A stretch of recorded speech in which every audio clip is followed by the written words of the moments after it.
Heidi howdy hody, this is JL for another weekly Shonen Nonsense for December 24th, 2023. Ho ho ho! 'Tis the season for comics. One Piece, Chapter 1102. It took me a while to emotionally recover from this chapter, because, the chapter begins with sort of the beginning of the series, where we see Bonnie becoming a pirate, but at the same time, Luffy, we see him post-beating Arlong, and all of this is kind of coupled with Kuma's perspective, as well as the world. We literally see Ace and Sabo on one page, which is insane. But we see, how he's growing, and this is causing Kuma to kind of, question what Luffy is. And we even get to Thriller Bark, where he, takes down the entire pirate crew, but Zoro's comment about Luffy becoming the Pirate King, makes him think, this guy's going to be a hero. And eventually leads to Shibodi Archipelago, where he sees Luffy at the slave hall there, the human auction, and sees that he's punched out a celestial dragon. And goes this kid is crazy, but he might be the one to do it, and sends him on his way. Sends Luffy on his way with his pawpaw fruit later, and then just at the very end we see him about to be transformed into what he was at the Paramount War, just the mindless monster. And then the saddest 3 pages happen, where we see the entirety of his flashback condensed into a single page, where we see him running ever since his birth, his parents gone. He keeps running. He meets Ginny, he meets Ivankov, they're gone. He runs. He loses Ginny, he gains Bonnie, and he keeps on running. He then gets one last little message from Vegapunk saying, we can save her. And then Vegapunk has to do the most painful thing he's ever had to do in his entire life, which is kill a man he believes is a hero.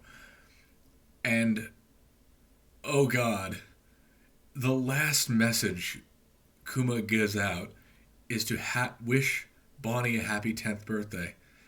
And we just see her sitting there in the remnants of the memory, bawling her eyes out like the audience is. There are other bits of this chapter. I mean, the cruelty of Saturn, him going, no, we're not going to have any free will. He's going to have a bomb planted in him. I don't care.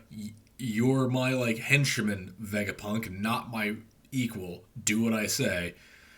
We have, just the world around Luffy, showing what's happening in the wider universe. We see Bonnie eating pizza, the first scene of her in the original series, the original storyline. But we also see from Kuma's perspective, who is there, who is looking through a window. He was just walking around town, which just boggles my mind, because he shows up later, as if he was looking around for something. But no, he was there the entire time, watching from the shadows, looking for his time to strike and get Luffy out of there, because he knew Luffy was there too early. But man, for a flashback, this was the most anticipated flashback of the series. Just looking forward to seeing what this one character who's been a plague on us, the guy who made Zoro suffer, who destroyed the crew, reality being one of its greatest heroes and friends, and how he was once a good person, torn apart by his own desire to help people, and eventually led to his demise in the most depressingly sad and beautiful way. Ugh! I'm fighting tears right now. This was intense. What a way to end the year. Hey, 2023, wasn't it great? It's where we saw Kuma die. So, yeah. Beautiful. I'm really sad we're going to be on break for a week and a half, but I think I need time to recover. Shadow Eliminators, Chapter 4. I did say it's a hornet's nest, but I guess it's more of a crowbat nest? Or gold bat? No, I guess it's more of a corbat. It has 2 sets of wings, but it doesn't have any eyes. It just has that symbol of an eye and a big mouth like a Zubat. So I guess it's like a mummy crobat form. I mean, maybe if they like got a ghost typing, that could be whatever. Point is, our heroes are often fight the hornet's nest, discovering it's a bunch of hands, and our hero gets trapped for a moment, realizing like how the crowbats are actually doing all of this, but not knowing like which one's the real one. Where our other two characters run off to the woods for a second, have like a little heart to heart. The girl like gathers up her courage and goes, "Oh, I'll fight too." And Granny, in the form of a Kokeshi doll, which says a lot, gives her a magical dowsing stone, which allows her to, using her spiritual energy, find the true Crobat, and gets eliminated. Friend gets saved, everybody else gets saved, and while friend girl gets her boyfriend, our girl joins the crew, making it now a black-haired shonen protagonist, his glasses-wearing serious friend, their blonde, good-looking dude friend, older senpai, and now girl. This series is really generic. There's really nothing else to it. I mean, again, the monster designs are cool, but there have been cooler monster designs in lesser comics, and even better ones that get canned. So right now, this is kind of skirting the line of creativity. It's very easy to see where this is going to be going, like how this is going to function. Like, we're not going to get any major, like, revelations here that aren't, like, seen like 1,000 miles away. We have some hopes with his weird earrings thing and tassels. Kurimori, or whatever his name is. I'm not going to care about his pronunciation until he makes me care. But there's some potential, but at the same time, like, lesser series have done more to try to engage the audience. This is the absolute barest minimum so far. Can't really, give it much praise, to be honest. I'd say it looks good. The art's pretty passable. Everyone stays pretty much on model in a creative way, but being on model isn't necessarily the best. Just revisiting Yu Yu Hakusho recently, I just remember seeing the characters transform in much more exaggerated forms. This is sticking a little bit too close to that. Everybody must look exactly the same, and that's not necessarily something that makes a series stand out by being everybody on model. But I mean, worse for me is this is like, I read this after reading One Piece, which is doing it no favors. So it's passable, but I don't look forward to its progress. Green, Green, Greens, Chapter 5. Your advice? I don't need it. I don't need it. I definitely don't need it.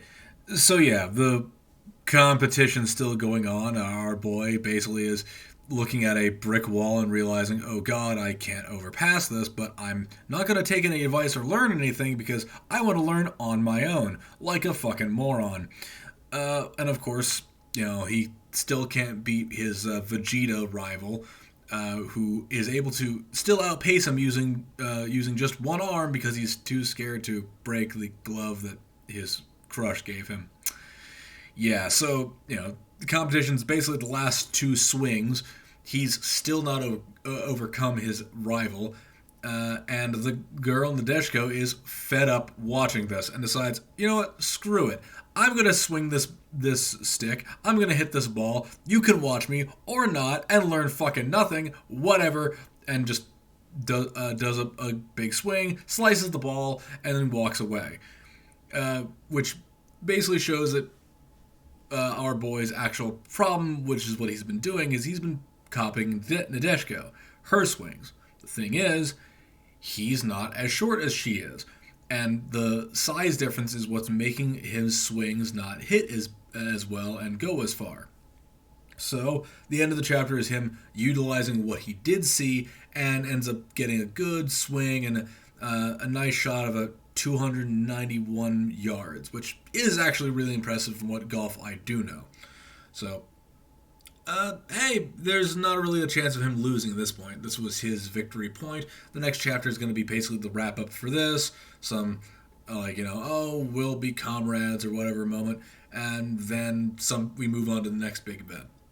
So far, I'd say this is okay. I really don't have any problems with this as much as I do with Shadow Eliminators. I think this is a little bit more, like, grounded in sports. So anything can happen in sports. We have a lot of things we can do and change that make it feel a little bit more different than just creating a power system and working around that with generic anime plot. This has a little bit more potential, especially considering, we're on a driving range. We haven't really gotten to what really is golf, going to courses, learning them, and knowing what the different, par and stroke, stroke amount you need to compete. We're just learning how to swing the stick at this point. So it's getting there. We're getting more into the characters, seeing what his thought process is. He's kind of viewing this like like he's playing Dark Souls here. He's learning the boss, and yeah, he sucks right now, but he's learning how to suck less over time, which is fine. But I mean, golf is a game of learning through instruction, not necessarily learning through getting your head bashed in through a brick wall. Still, it's all right. Art's still doing his job. I just again hope we get off the driving range soon. 2 on Ice, Chapter 14. Color cover. Geez, I just invited you to my house on a romantic holiday. God, stop being so cringe. Yeah, so of course, our main boy Hayuma gets invited by Kisara to her house on Christmas Eve, a giant romantic holiday, to watch figure skating. So yeah, apparently figure skating really needs Christmas Eve because it's the height of the season, and and it's big competition to see who's going to become an Olympic champion in figure skating, and work on becoming Olympians of course. And we get to see a bunch of pairs doing pair things and pairing up essentially, which then leads to our pair deciding, this is getting us hype. Let's go and practice. So they go practice.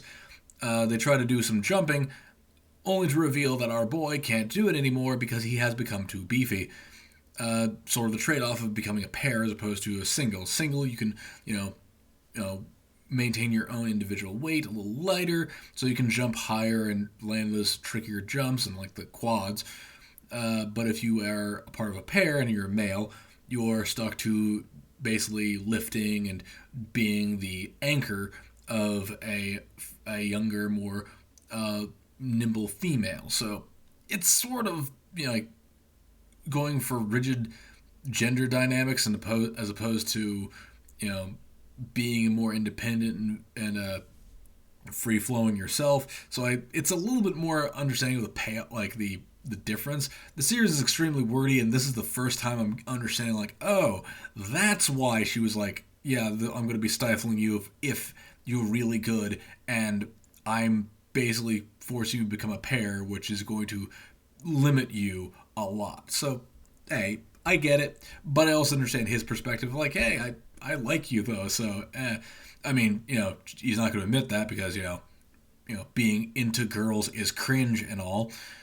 The end of the chapter though jumps over to the actual competitions, which were still going on, but we only really saw the doubles, the pair groups rather than the singles, and of course Sora gains the first place in the singles group. And then, his thoughts then linger on Kisara going, is she sitting there in her house all alone watching me? I hope she is. So he's creepy and disturbing and kind of messed up, especially considering, she was calling our boy cringe for, wanting to hang out with a girl of all things and kind of being embarrassed to hang out with a girl at her house on Christmas Eve. Not going to emphasize that enough. But yeah, it's okay. It's a little better than it's been recently. It's still really wordy, a little bit too up its own butt about its love of figure skating that feels like it's not really translating that to the audience. I don't really care for figure skating right now, and this series is supposed to be selling that as a part of it. At least its characters' love of figure skating.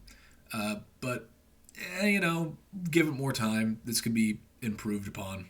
Kagurabachi, Chapter 15. I'm really glad there's a few chapters between this and One Piece this week, but it's, oh god, more parental sacrifices. So, all right, this chapter we get more of a Chara's backstory, essentially Chara's mother and their relationship prior to the events of the narrative so far, where we reveal that Chara's mother was actually the descendant of a clan of people who have magical healing abilities, which was sought after and thus also destroyed because how dare people have the ability to regenerate really well, they need to be killed off. Her mother, being the sole survivor, finally finds happiness, finds a man she loves, gets married, has a child, reveals that she's actually part of this clan, and then he abandons her. Or possibly worse, sells her out. As we see Sojo essentially coming in pretty quickly afterwards and stealing them away and starting to cultivate their blood. Being happy he got 2 test subjects rather than just 1. The mother then eventually breaks them out and sends Char on her way before essentially sacrificing herself to keep Char from being found immediately. Of course, this doesn't change the fact that, Char got kidnapped once again and got put through the same tortures again. This would be really depressing, considering, another parental sacrifice story in this week that is leaving me bawling. However, this chapter is only one half of this chapter. The other half is Chihiro. And oh my god, Chihiro is kicking all of the ass. So apparently he's not doing his normal, one swing and hit. He's actually doing multiple swings because he's using his non-dominant hand and having to divide his power up a bit into these smaller black fish there. But allows him to hit more times really fast. And he's using his flash step to just get it behind people and then murder them dead. This man pops off so many heads like bottle caps off of soda cans. It's just so gory and beautiful. Just seeing the frame of him behind somebody, and then suddenly their head flies off, and then the next panel, someone's reacting. What was that noise? And immediately he's behind them, people who are standing up, posturing, I'm a great sorcerer, I can beat anybody. Head flies into the air, taking flight as he's just kind of casually walking by, and eventually he gets to Char and hands Char a sandwich, going, "Hey, took me a bit. This isn't squished this time, though. I hope you like it." And then Char, of course, being a cheeky child, going, "It took you long enough." It's good. It's really good. Again, was downplaying the hype of Kagurabachi early on because hey man, don't get hype. Series like this, come in and fade away. This is making me feel like it really needs to stand up and be as bright as possible because it deserves every bit of respect it's getting. This is a creative story with dark text. I'd say subtext, but it's pretty much text. And creative character design that leads to just horrendous action that's both beautiful and horrific, and just some great moments of hope at the same time, meaning it's not just a bleak and dark story. Again, this is a lot like Chainsaw Man meets Bleach, and that's okay. It can borrow a few things when it's doing really unique stuff like this that, challenges and kind of measures up to things like One Piece when it comes to emotional high points as well as emotional low points. So, again, Kagurabachi was great this week. I really am looking forward to seeing more of it. I really hope it doesn't get the ban hammer. Mama Yu Yu, Chapter 16. 2-on-1, eh? Seems fair. So, anyway, we get the fight with Capsula continuing and concluding. Of course, we show that Capsula is actually really strong, to the point where she can summon ice dragons without using much of her sigil at all. Corleo, seeing the writing on the wall, tells Alicia to head out, while he basically takes on Capsula by himself. Gets a few blows in, but essentially keeps getting caught by dragons and continuously calling her a coward. this then leads to Alicia coming up from the wall down onto Capsula, knocking her out, revealing that Capsula's entire scheme was to always, throw up an ice wall to block hits. However, that left her vulnerable when it was becoming so obvious. Corleo breaks her last shield, and Alicia basically just knocks her flat in her ass.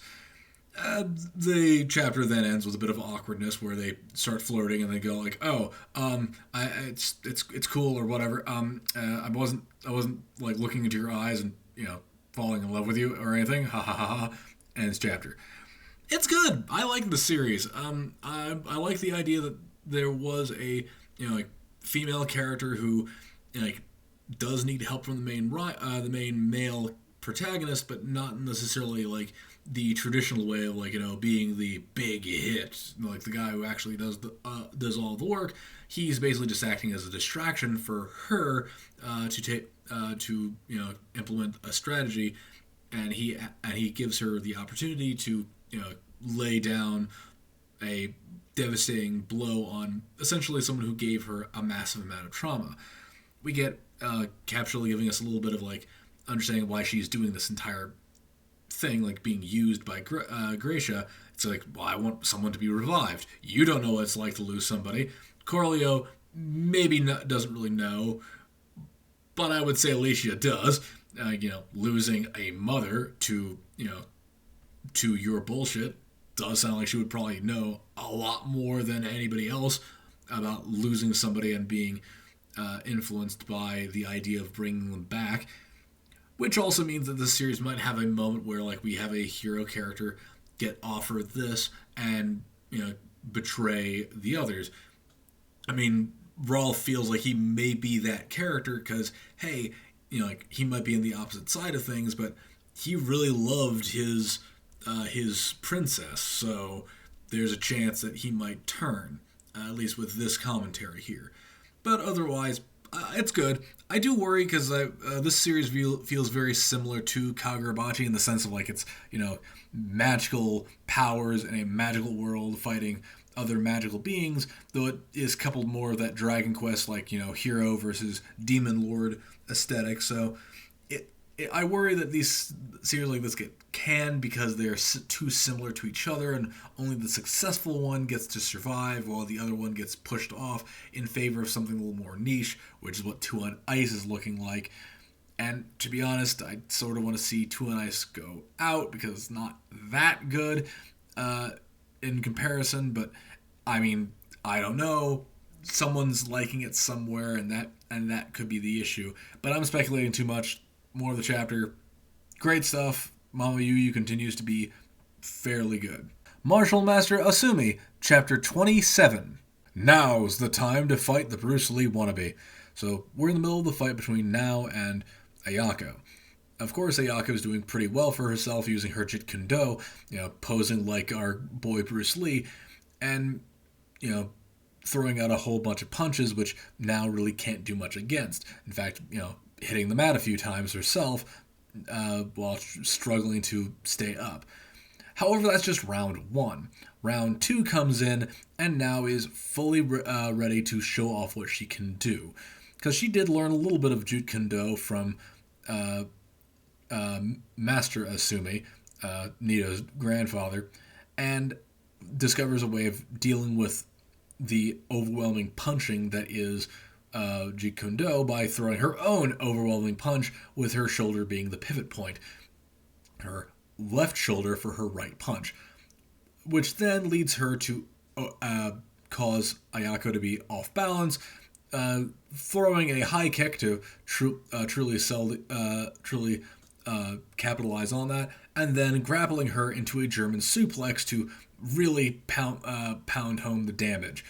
Of course, Ayako does break this eventually, and instead of relying on her Jeet Kune Do, it ends with her going back to her actual abilities, her older style of fighting in fencing, which leads to the end of the chapter, seeing how she's going to use that technique to fight Now for the latter half of this fight. We still don't know who's going to win. It's still up in the air. It's a fantastic chapter, to be honest. I will be a bit nitpicky, though. The final page shows Ayako doing a thrust, but her form is completely off.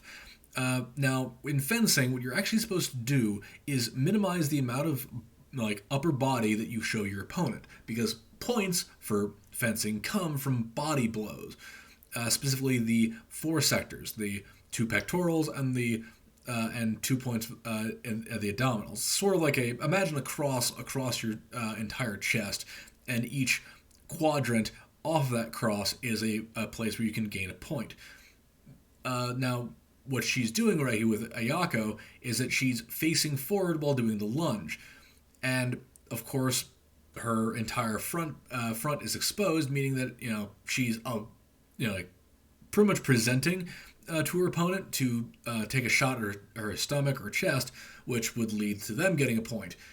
And also her footwork is wrong with when it comes to fencing as well. Again, to try to minimize the amount of body that you show, you're supposed to kind of have your entire front and back parallel with your lower half, so that so instead of lifting your left leg to thrust with your right arm, you're supposed to lift your right leg while thrusting with your right arm in order to make sure that you continue to stay parallel. So her lifting her left leg here is a little weird and a little off-putting. She's essentially saying, "Go ahead, hit my sword, parry me, and hit me straight in the stomach. You're going to land the hit, goddammit, and it's going to be legal." But hey, she's in the middle of the fight. She's been German suplexed. Maybe her stance isn't going to be absolutely perfect. Whatever. I mean, she was using Jeet Kune Do earlier. Let's not mince words. She's proficient in martial arts. Her making a few adjustments isn't completely unrealistic. Now, that's me done being snobby about this. I love this. I adore these kind of martial arts style comics. I mean, I love Baki for its silly over-the-topness, but, love of combat, as well as I like things like, Hagure Idol, which this is sort of reminding me of right now, the less skeevy parts of it, mind you, but still, definitely having this affection for martial arts that you can really feel here. So, hey, I love this. I'm adoring this little mini arc, which is going to lead to Nito's big fight later in this bit here in the next couple of chapters. So, hey, thumbs up all the way. Nue's Exorcist, Chapter 32. Where did those clothes come from? No, seriously, where did those clothes come from? This chapter basically is taking place immediately after the last chapter, where we're exiting the cave, we're going to the village, and they're all wearing different clothes. It's sort of implied they decided to go back out of the cave the way they came in, get dressed, and then go back through the cave to get to the village. But that's just begs the question of what they were doing the entire last chapter, walking around the middle of a dark cave when they could have just waited a little bit, gone back through, grabbed their clothes, and then gone back in. Whatever. Continuity's weird. So anyway, we get to the village, we meet up with Shitotsu, and we find an old man there who's clearly dying. Shitotsu's like, "Yeah, I'm gotten enough information. Let's go and find whatever's happening here." Well, Gakuro's like, "Man, I just want to help this dude. He's dying." Shitotsu gets angry, kicks a chair, and decides, "Fuck you, I'm done," and walks out on her own. With Suo and Shiroha straight after her. Gakuro decides to stay with the old man, helping him to a bed, and then suddenly out of his pocket comes a small little Kurase Tengu, who decides, "Hey, you seem like a good fellow. I'm going to stick around with you and do adventures." So Gakuro and the new Kurase Tengu go off there to find the others, and immediately we see what the Kurase Tengu is supposed to be. His wingman. As he then starts hitting on his sister, which leads, of course, Shitotsu, punting the little bastard off his shoulder. The real reason why Kurase Tengu's here, though, is to be the informant. He reveals that, there are a lot of level 2 demons around, but there's also a level 3 hanging around here. And they probably need to leave ASAP. They're not ready for this kind of fight. However, there's apparently rumors at the end of the chapter reveals that there might be a level 4 out there, which is even more dangerous than a level 2 is, and they can barely fight a bunch of those. So then the chapter ends with the prospect that there is going to be reinforcements coming, but is it going to be too late? So hey, that means we're going to get a big fight battle here soon, with all characters all showing off what they can do against the evils of some weird shadow creature we're not privy to seeing quite yet. Maybe we'll see like what that one was at the very end of last chapter revealed here. Again, not bad. I'm glad that we did get a new character, and it's not just another Haremite, but rather a small wingman. I assume male. The series really hasn't given him a name outside of just Karas Tengu, and which is literally just, a crow Tengu. And Tengu tend to be more presented as male or masculine. That's why they have the giant schnoz. Yes, it looks like a dick. That's on purpose. The other thing is generally we see him wearing a full bodysuit, not showing chest. The chest we do see is more masculine, and his manner of speaking seems to be more male oriented. And he does seem like the pervert character. Like he's clearly eyeing Shitotsu in a suggestive way. And that feels like that could lead to more shenanigans. He's not quite the worst at this. We haven't gotten there yet. I say yet, being very optimistic. This is going to do exactly what I think it is going to do. So we haven't really quite gotten the pervert fully, but we'll get him soon. We'll get that really disgusting, skeevy little bastard soon. But for now, we're just dealing with, regular little pervert. So, just another tick off the harem box. My Girlfriend Gives Me Goosebumps, Chapter Extra. You ever hang out with, friends of friends, and they start bickering with each other, making, references to things that you're not quite privy to, so all you really can do is just sit there and nod your head, sip your drink, try to think about something else? Yeah, I feel you, Rinko. I really do. So yeah, this is possibly the best way you can do an interlude between the current chapter and the next, because my god, there's some heavy subject matter. We have unaliving happening, or possibly happening soon, and the idea of making jokes about that or during that is a little unprofessional. So this is the best they could do. It's awkward, thus is the point of it being awkward. I am looking forward to the actual next chapter, where we're going to probably see how they're going to convince him or possibly conclude the series. It feels like it's a big wrap-up here soon, considering we're getting the final big moments. Maybe this is going to be the end. Don't quite know yet. They really haven't given too many hints towards what is possibly going to be the ending, but rather this is a big arc that's going to lead to a finale, I suspect. So, it's alright. It's been a good ride. Really can't ask for much more. Kill Blue, Chapter 35. Do it. Embrace the creep. Show her you're reading porn.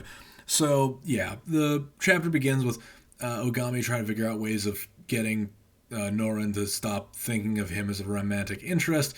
So he pulls out some cougar porn and tries to figure out how to get her to accidentally walk in on him. Thankfully, or not thankfully, Tenma comes out with Norin to talk, and he sees that and follows after her. Of course, Norin is trying to ask Tenma what feelings of love are supposed to be, because she's not really quite sure what she's feeling for Ogami quite yet, thinking it's romantic, when in reality it could be very familial. Now, Tenma's really no help. He's just more interested in, Capo and making out with Capo, but, he respects that Capo doesn't really want to make out with him, so for right now he's not trying to make out with Capo, but he really wants to. Ogami, seeing his chance, walks in and reveals, yeah, I figured your feelings, and really I'm sort of the same way. I view you not necessarily like a woman, I view you more like a sister. And this works miraculously enough. Thankfully, like we're not dealing with incest weirdos. So of course Noran's like, yeah, you're like a brother to me. Yeah, a brother. So they go back. Tenma leaving them early to only show up later shirtless to try to get Capo to find him attractive. It doesn't work. She's not really interested in muscles. Classy. Though, of course, this leads to them showing off their surfing technique, only for other Hime to show up out of nowhere and, show them up entirely. Actually shaking Tenma a bit, who's like, oh wow, she's actually really good. And this might be the end of this relationship. However, of course, the chapter then ends with our two main leads going, yeah, no, we ain't going to lose. Pretty typical. Just because Tenma's shaken doesn't mean much, because Tenma lost to Ogami before, and he underestimated him too. So just because the other opponent seems strong doesn't mean much in this series so far. That's good. I'm really glad that he didn't go for the pervert subplot to try to, scare Norin away. Though at the same time, I really hope he does keep that porno mag around, just so there can be some more juicy drama later. You can do a lot with this. There's a lot of funny comedy bits you can have. And also, clearly Capo, not feeling anything towards Tenma is hilarious. But I want more of that. Just her going, I don't really know, you're not really my type.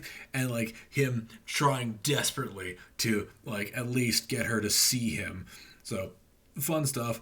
I'm really looking forward to seeing how they're going to be scoring this surfing competition. Who's going to be the judge and what are they going to necessarily do. I'm sort of hoping for shenaniganry, something bad happens, a swell, it's two big hits, some people are near drowning.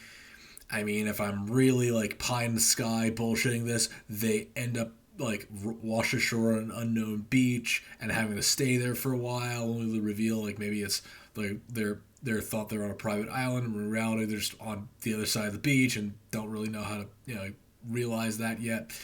Again, there's a lot of comedy that can happen here. This is a really good middle chapter for the drama too, so good stuff. Cypher Academy, chapter 54. Oh god, more trial bullshit, and it's starring Iroha now. Oh god. So apparently the prosecution is trying to get Iroha to be considered guilty for murdering his friends that were killed by the group who had kidnapped him, and he cheered for their deaths, though he was cheering because they told him to, apparently. We see none of this because, this series is made for the written medium, not comics, so, we're supposed to just imagine what had happened rather than actually see it in the comic.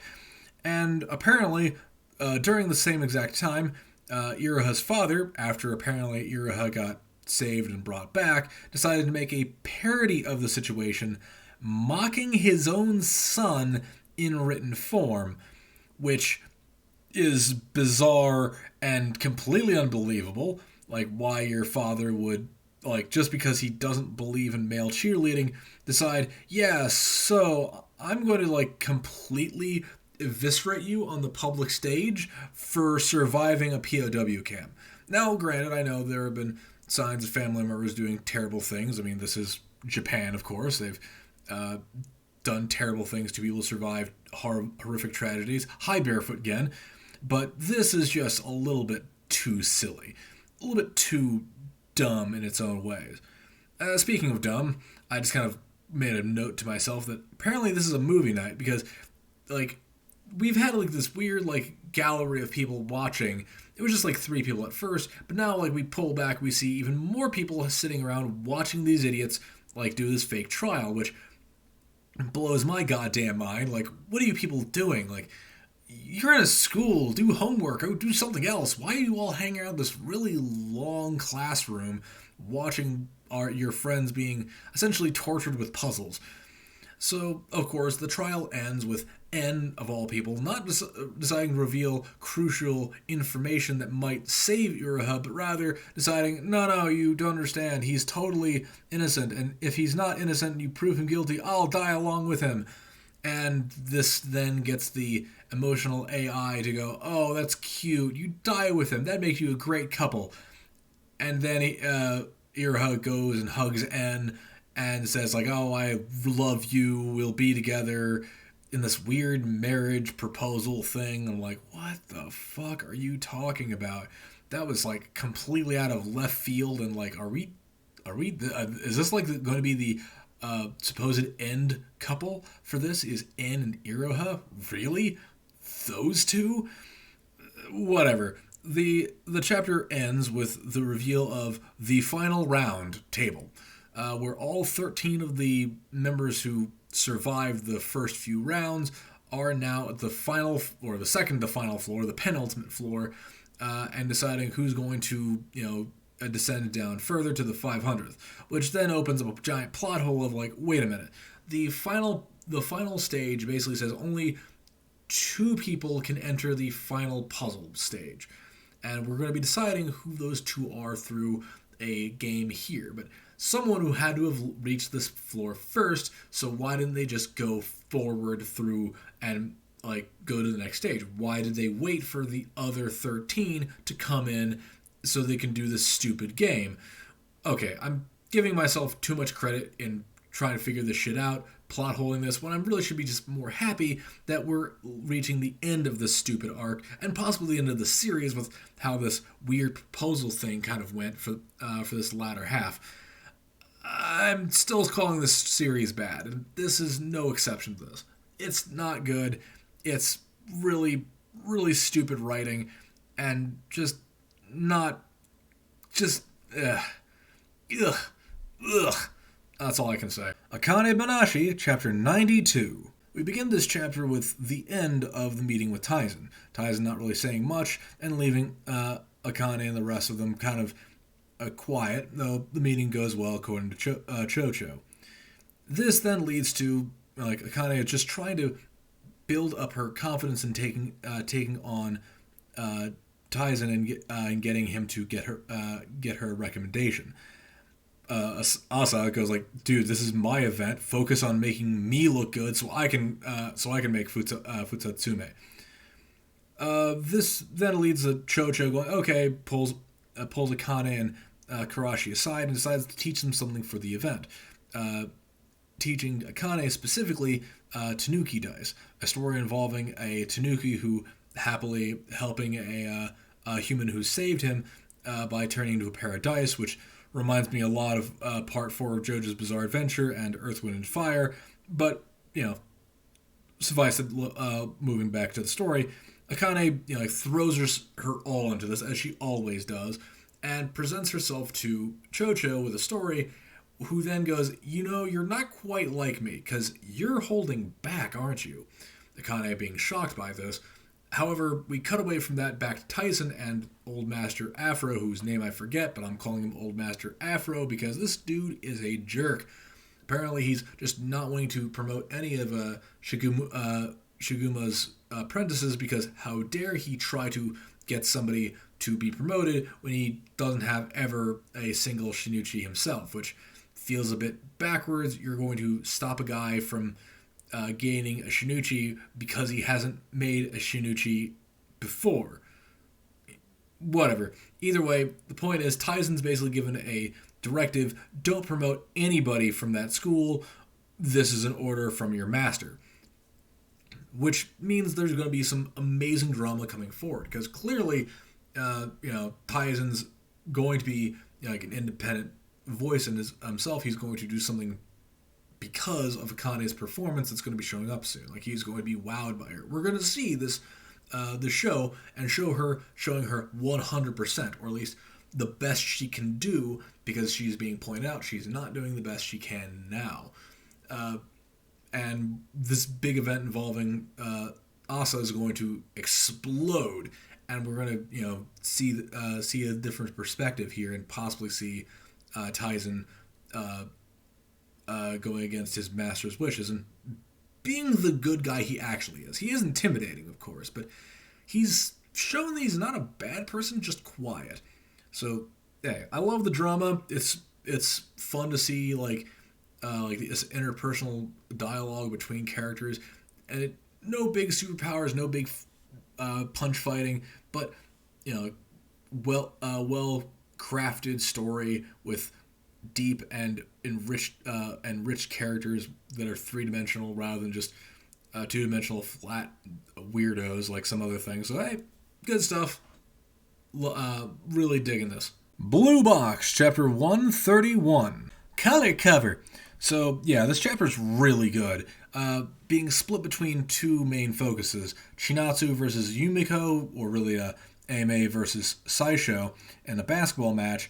Meanwhile, we have Haru meeting up with Hyodo at his gym and sparring with him with a bit of back and forth badminton. The whole Haru bit is he's sort of declaring that he's not going to go to the same college as Hyodo, and it's not going to necessarily focus on badminton. He wants to expand his horizons, study in a normal college, play badminton, but also learn some more things, expand his horizons. And kind of points out, like, we're at a crossroads of our lives. We're about to head out into the real world soon, and we don't really want to have any regrets. Haru basically stating that he's not going to lose to any student of Hyodo's, which is sort of implying that he's not planning to ever lose to Taiki. Hyping up the next big fight we're going to be having here with, Taiki taking down Haru to get to nationals. This also leads to Chinatsu and Yumiko's little battle in the basketball arena, revealing that Saisho really shouldn't be doing as well as they are. They were barely in last place, like in 8th place, the year prior, and now they're doing so well they're keeping up with, not necessarily overtaking them quite yet, but are keeping up with Ame and points. So clearly, Yumiko getting back into basketball is making a huge difference and possibly going to be gatekeeping Chinatsu from reaching nationals, which is a little scary for her, at least from Taiki's point of view. However, he also knows that it's not about that. Chinatsu regretted never making up with Yumiko. That was the entire point of that arc. She wanted to get back with the old friend she once had, and while, they're on the opposite sides of the competition now, they're fighting each other, that doesn't necessarily mean it's a bad thing. Chinatsu doesn't want regrets just like Haru doesn't. But her way of not getting any regrets is facing her opponent straight in the battlefield, taking her down right before her big jump toward nationals. It's beautiful. This is really good storytelling, really compelling human drama, coupled with great use of the sports themselves. The action is really well paced, beautifully drawn. Like, Blue Box keeps hitting out of the park. I'm really looking forward to an anime adaptation, but I'm not sure how it's gonna really contend with these sorts of moments without really getting into the heads of these characters. And the series sort of doesn't like to get too much in their heads too often, but there is hope that we're going to be seeing something really phenomenal soon, or phenomenal from that, really. It's also not quite what I got into the series for. I'm here for the dumb romance stuff, and this is very devoid of that. However, that's not a bad thing. It's great to see this kind of other perspective of how the characters forward their own ambitions and dreams, and this is sort of showing that, where the more senior characters are looking. Taiki is merely looking at his possible future, where in reality, Chinatsu is at that turning point.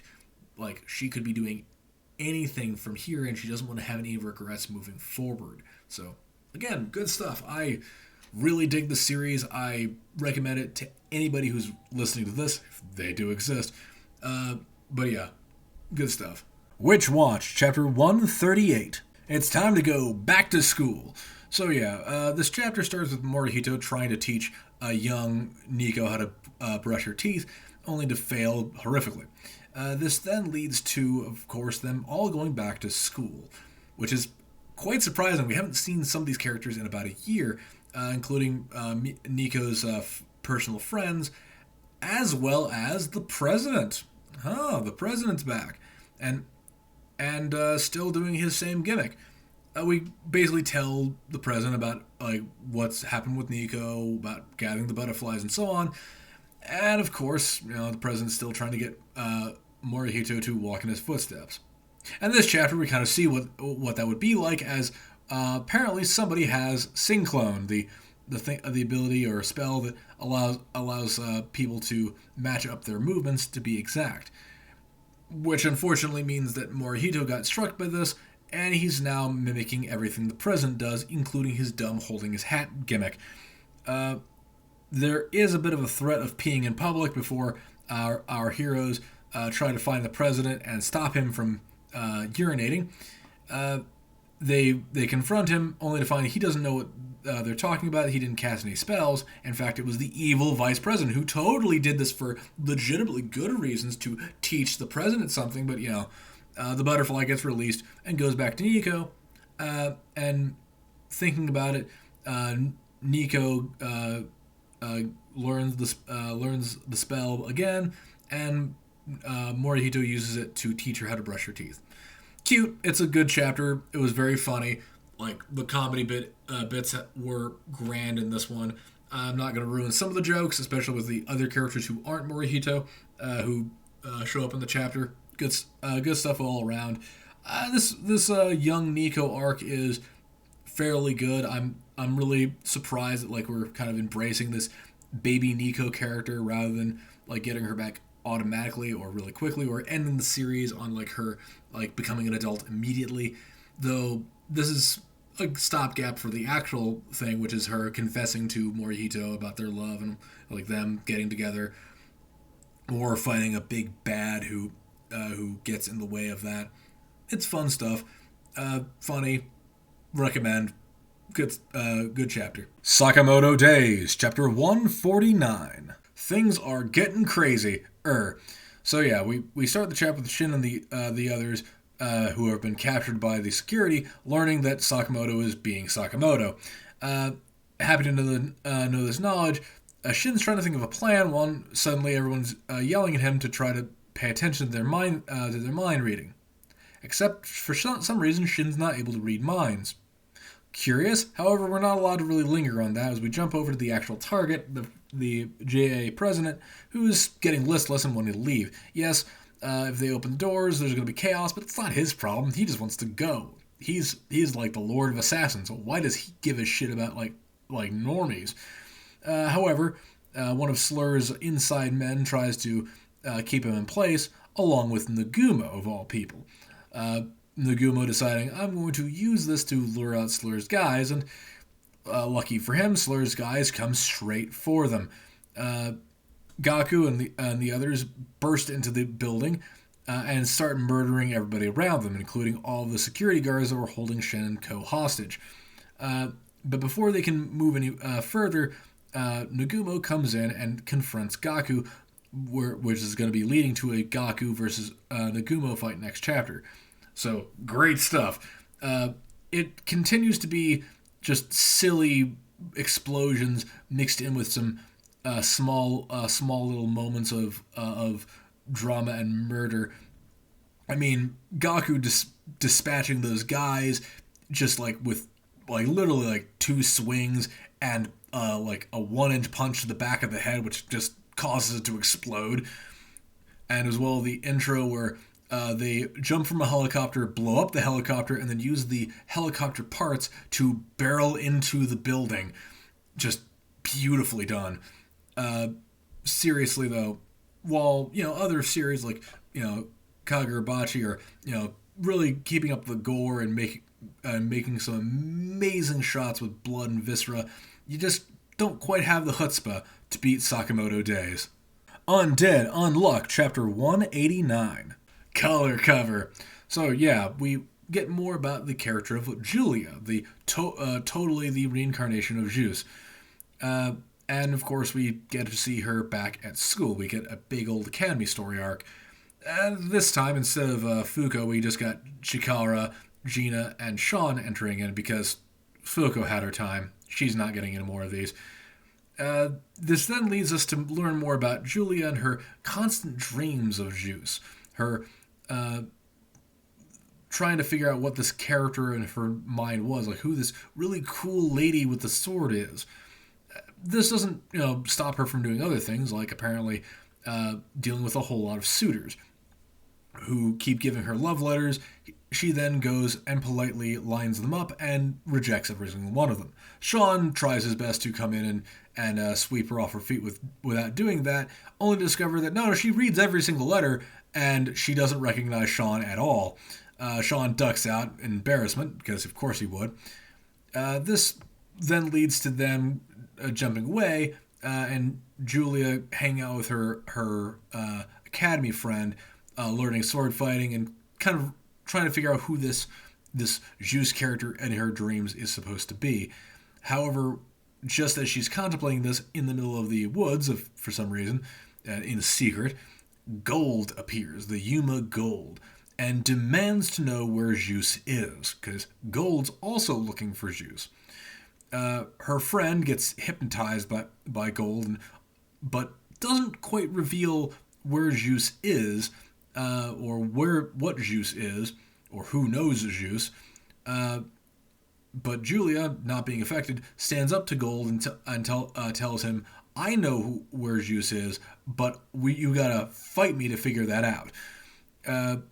Of course, Gold takes up her opportunity because Gold is quite literally about 10 times her size and wields a giant axe and goes, "Fine, I'll do it." But before he can do anything, he gets sliced in half as Gina and Fuko enter the scene, confirming that, yeah, Julia is Zeus, there's no question about it. Whoever seeks justice with the power of injustice is totally Zeus. This is a fantastic chapter. We get more about Zeus's character, but through the eyes of Julia, the form of her who is reborn in a world where a lot of the rules are put in place. When Zeus was actually alive, when she was born back then, there weren't the concepts that there are and the rules that there are now. So clearly, this is what she would be like if there was a normal world. And this also then introduces Gold, who I'm just really surprised has that kind of power. You think Gold, you think like, regal and grand and like boisterous. But in this case, it's mind control. It's manipulation, which is really cool. Like, that's a really good read of Gold. It isn't just like, fanciful and throwing specific meaning behind it, but it's manipulation, which makes Gold much more terrifying. I mean, granted, he gets cut in half. There's a good chance Gold is dead right here, but still, like, wonderful to see how Gold can be used as a power set in a way that I don't really see in any other form. Like, Gold is usually just a really cool, like, power or ability, like, Super Saiyan is gold and hair, and Sage Mode is like gold and aura, and there's gold and stuff to like JoJo's Bizarre Adventure, gold and wind, like the wind of the holy, like all that. But this is Gold is manipulative and controlling. Good choice there. I love that. So hey, looking forward to seeing if Gold bounces back from this. Who gave Gold the idea that Zeus is here? Does that mean we're going to get one of the major rules here, and we're going to get a rules fight? So, hey, I'm looking forward to this. Undead Unluck is still great. My Hero Academia, Chapter 410. That's right, Bakugo. Be the protagonist who killed children. So yeah, the chapter starts with the sort of the end of the actual fight with All For One, where All For One has used basically all of his powers and is now returned to the form of an infant, like how he did at the beginning of his flashback. However, Bakugo stands his way, though at the same time, All For One's a baby. Like, what's he gonna do? Like, just crawl over? He'll probably die by the time he actually can do anything. However, Bakugo then remembers, wait, I'm Bakugo, nothing but the best for my ass, and decides to stand up against the All for One baby in order to take him down once and for all. Of course, All for One, not really understanding what it means to stop, decides to throw out an attack at Bakugo, which he stops with his teeth, like a man. However, this spells the end of All for One, as because he used one bit of his power, every other spell and thing he's stolen is released from him, returning back to its owners, and as he can no longer hold them back, his body then regresses to a zygote, and then to nothingness, being unborn, leaving Bakugo laying flat in his back, but his arm in the air, trying to pose like his buddy Old Might, and screaming out for Izuku to finish the fight. We get a bit of a flashback with them discussing like how to deal with Shigaraki, because Shigaraki is not all for one. He really doesn't care about controlling anything. He's just there for destruction, and not on a metaphorical sense like destroying society, but rather on a physical sense. He is going to sink Japan. His entire plan is to land on the planet, dig into the earth, and destroy everything there, flooding the entire place out, leaving them no place to stand on. Basically, he wants to take the entire world's continents and sink them, leaving the earth to be just ocean and sky. Terrifying. Which then leads us to the actual fight against Shigaraki and Deku. Deku finally feeling the back foot, as apparently he's getting some of his power stolen away from him one at a time. First off, being Danger Sense. So the fight with Izuku and Shigaraki is heating up. We're getting the final fight. This is it, folks. The final round. And just to say, good chapter, by the way.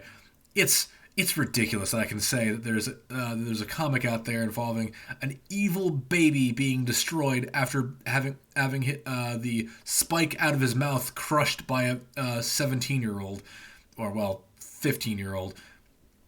Either way, it's phenomenal. I love how Bakugo has grown and not grown at the same time with this fight, and we have the big unknown of how Deku is going to beat the evil Shigaraki, or at least save him. Actually, like his goal was to save Shigaraki as well. So how will that be translated into this big final bout?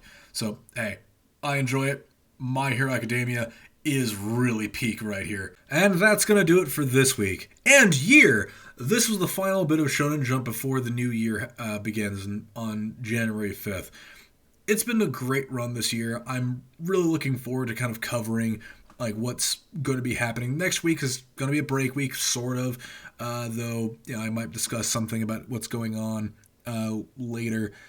But hey, I also just enjoyed the final chapters of a lot of the series this year. One Piece being amazing with its final chapter of the year.